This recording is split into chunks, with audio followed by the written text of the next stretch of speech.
오늘도 함께 성경 공부를 하기 위해 오신 여러분을 진심으로 환영합니다. 오늘도 우리 함께 새걸음 성경 공부해 가면서 또 하나님의 마음, 하나님의 뜻을 우리 삶 속에서 헤아려 보기를 원합니다.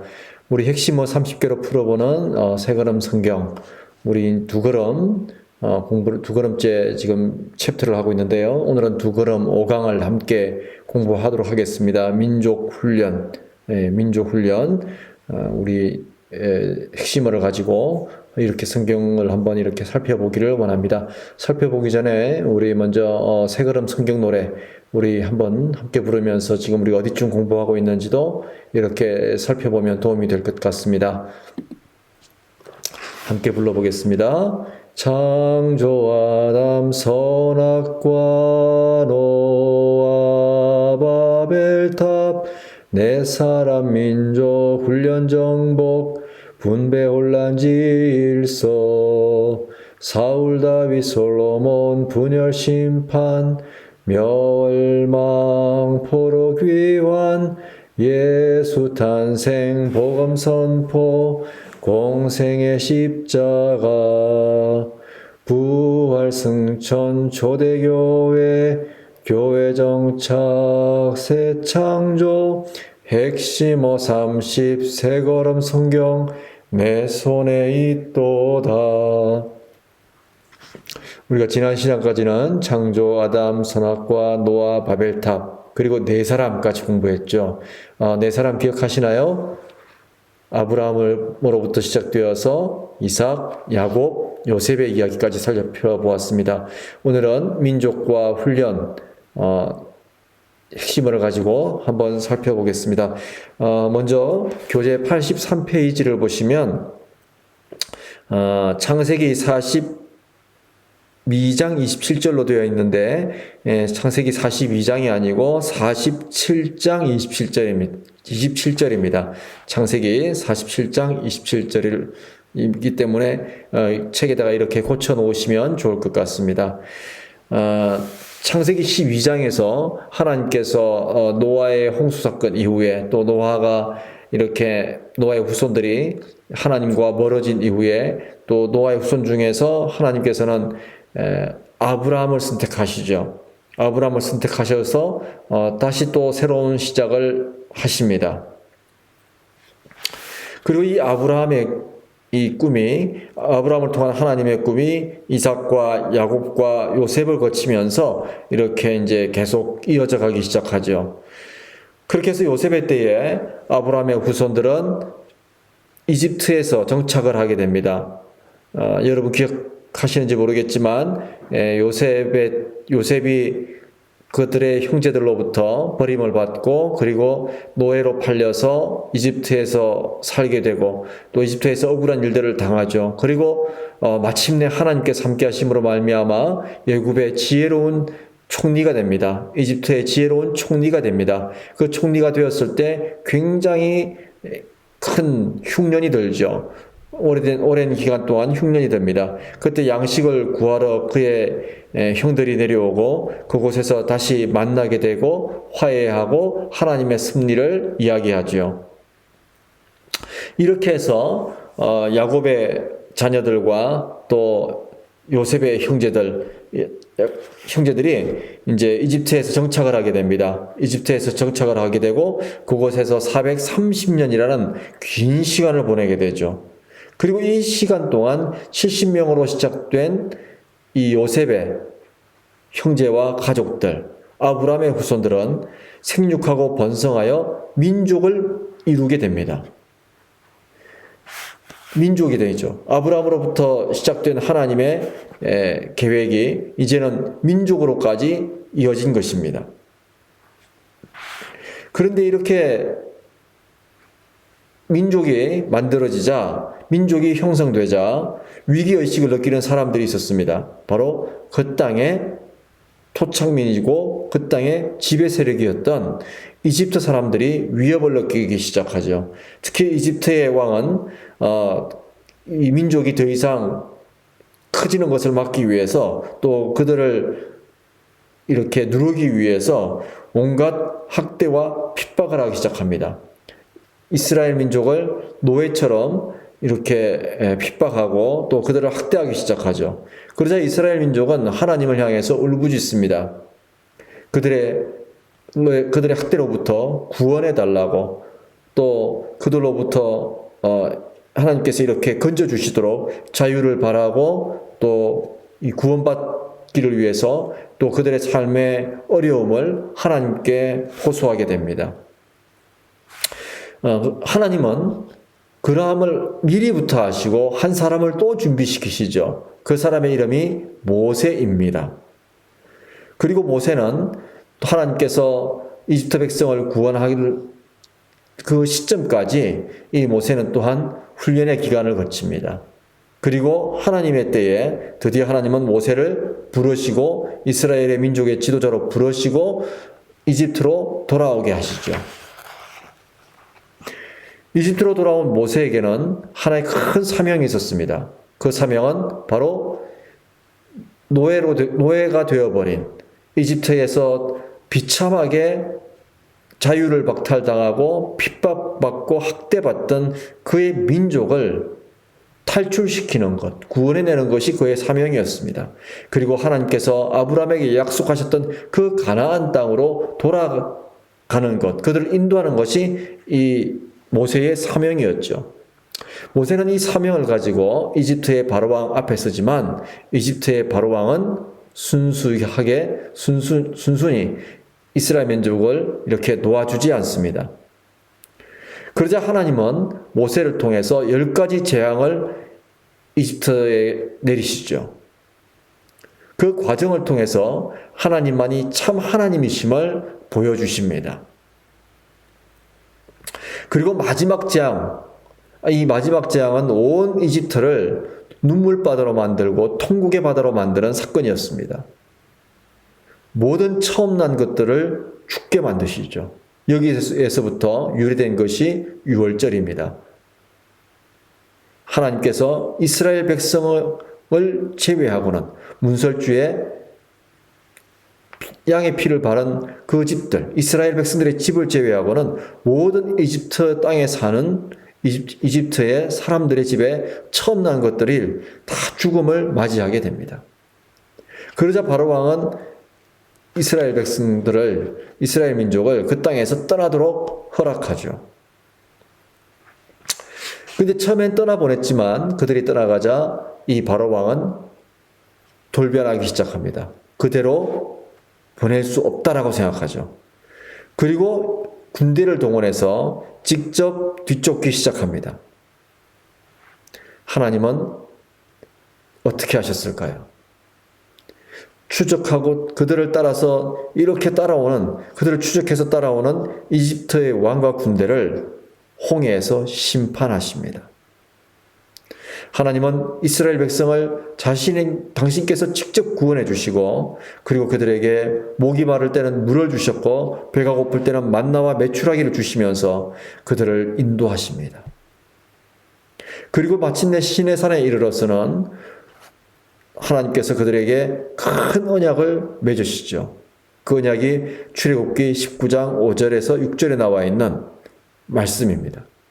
여러분, 출애굽기 19장 5절에서 6절, 우리가 제일 처음 이 세그럼 성경 공부할 때 디딤돌에서 우리가 성경에서 최고의 봉우리가 있다면 이 구절이라고 말씀드린 것을 기억하실지 모르겠습니다. 어떤 언약이었습니까? 하나님께서 이스라엘 민족을 어떻게 만들겠다고 말씀하십니까? 하나님이 그들의 하나님이 되시면서 동시에 그들을 백성으로 삼겠다고 말씀하십니다. 제사장 나라 거룩한 민족이 되게 하겠다고, 그렇게 되어라고 말씀하시죠. 그리고 십계명을 주십니다. 십계명을 주시고 십계명을 통해서 어떻게 살아야 할지에 대한 삶의 방법을 말씀해 주십니다. 하나님과의 관계, 이웃과의 관계에 대해서 십계명을 통해서 말씀하시죠. 그리고 영원히 이스라엘 민족과 함께 계시겠다고 말씀하시면서 하나님께서 머무실 성막을 지으라고 명령하십니다.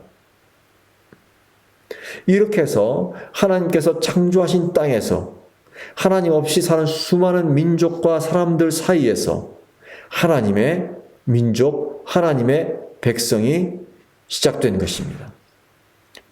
정말 이것은 놀라운 사건입니다. 한 사람으로부터 시작된 하나님의 계획과 꿈이 점점 확장되어서 민족에게로 이어지게 된 것입니다. 하나님의 꿈과 계획이 이제 보다 좀 더 구체화되고 확장되기 시작한 것입니다. 그런데 문제가 생기기 시작합니다. 이집트에서 구원하여 주신 하나님의 은혜를 마음속에 계속해서 되새기면서 모든 것을 하나님께 의지하고 하나님 말씀에 순종하면 좋을 텐데 이스라엘 백성들의 마음이 요동치기 시작합니다. 어렵고 힘들기만 하면 불평과 불만을 쏟아내고 또 그들의 입술에서 차라리 이집트에서 노예로 사는 것이 좋았을 것이라는 후회의 말이 터져나오고 낙심하고 원망하고 절망하고 심지어 모세에 대해서 하나님에 대해서 반역하기 시작합니다. 그들은 금방 갈 수 있는 가나안 땅을 코앞에 두고도 하나님의 말씀을 따르지 않으므로 자신들의 눈에 보이는 것을 두려워하고 하나님을 의심함으로 하나님의 말씀을 거부하는 어리석은 모습을 보여줍니다. 그 이야기가 바로 구약 성경의 민수기에 기록되어 있지요. 민수기에 보면 하나님 말씀에 순종과 불순종 중에서도 불순종하는 이스라엘 민족의 구체적인 모습을 잘 기록하고 있습니다. 우리 교재 85페이지에 보시면 출애굽기 14장 33절이라고 나와 있지만 이건 좀 고쳐야 됩니다. 민수기 14장 33절입니다. 그래서 이렇게 하나님의 말씀을 거부하고 불순종하고 곁길로 행하는 이러한 이스라엘 민족에 대해서 하나님이 분노하십니다. 그리고 하나님은 그들을 훈련의 장으로 부르십니다. 그것이 바로 40년의 광야 훈련이죠. 가나안 땅까지 가는 거리는 그렇게 멀지 않은 길이었음에도 불구하고 이스라엘 민족은 40년을 돌아서 가나안 땅에 들어가게 됩니다. 이 40년의 광야 훈련은 무엇을 의미하는 것일까요? 무엇 때문에 하나님은 이 40년의 시간 동안 이스라엘 민족을 훈련하셨을까요? 그들이 온전히 하나님을 의지하도록 만들기 위함이었습니다. 살아가면서 하나님이면 되는구나라는 것을 심어주시기 위함이었습니다.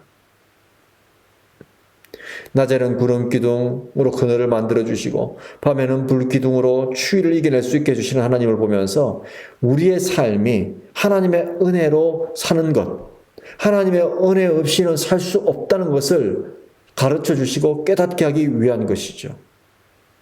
로마서의 말씀처럼 우리 된 것은 우리의 행위로 말미암음도 아니요 우리의 잘남으로도 말미암은 것이 아니요 우리의 지혜로 말미암은 것도 아니라 우리 된 것은 오직 하나님의 은혜임을 깨닫게 하시려고 가르쳐 주시려고 40년의 광야 훈련을 시작하신 것입니다. 그 과정을 통해서 이스라엘 백성들은 하나님의 백성다움을 가지게 되죠. 창세기에서 한 사람 아브라함을 시작으로 이삭과 야곱과 요셉, 그들을 거룩하게 변화시켜 가시고 그들을 성숙시켜 가셨던 하나님께서 이제는 한 민족을 선택하여 그 민족을 성숙시켜 나가고 계신 것입니다. 그 민족이 하나님의 거룩한 민족으로 하나님의 제사장 나라로 거듭날 수 있도록 하나님의 사명과 하나님의 계획과 뜻을 실현할 수 있는 민족으로 만들어 가시는, 신앙을 만들어 가시는 하나님의 모습이 바로 이 40년의 광야 훈련이라고 말씀드릴 수 있습니다. 오늘 말씀을 통해서 우리 자신들을 돌아보기 원합니다. 우리는 우리 된 것을 하나님의 은혜로 생각하고 있는지요?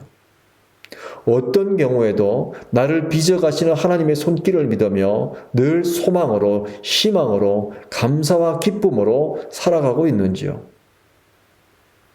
오늘 우리가 간략하게 살펴보았지만 혹시 우리도 이스라엘 민족처럼 하나님의 구원의 은혜를 잃어버리고 잊어버리고 그때그때 삶의 자리에서 찾아오는 삶의 위기나 어려움이나 또 내 만족이 채워지지 않음으로 인해서 불평하고 불만하며 불평하고 불만을 내뱉으며 하나님을 원망하고 절망하고 좌절하며 하나님으로부터 멀어지는 길을 선택하고 있지는 않은지요.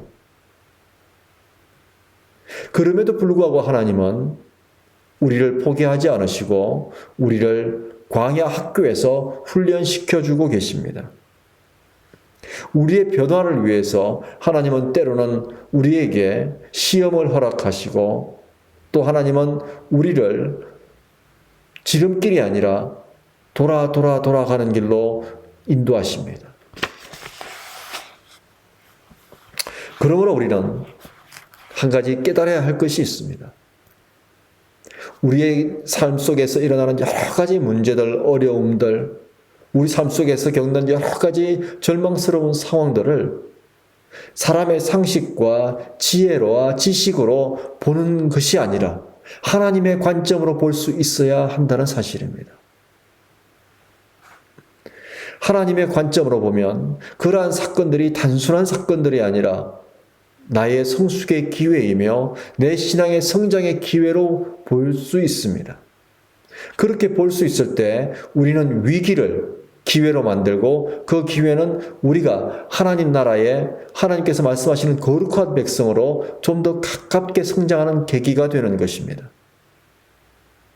그러므로 우리는 힘들고 어려울수록 내 인생에 하나님의 훈련 계획표 안에 있음을 믿고 하나님 말씀에 더욱 순종하고자 우리의 의지를 세우고 나의 나 된 것은 오직 하나님의 은혜임을 기억하며 하나님과 동행하기에 힘써야 할 것입니다.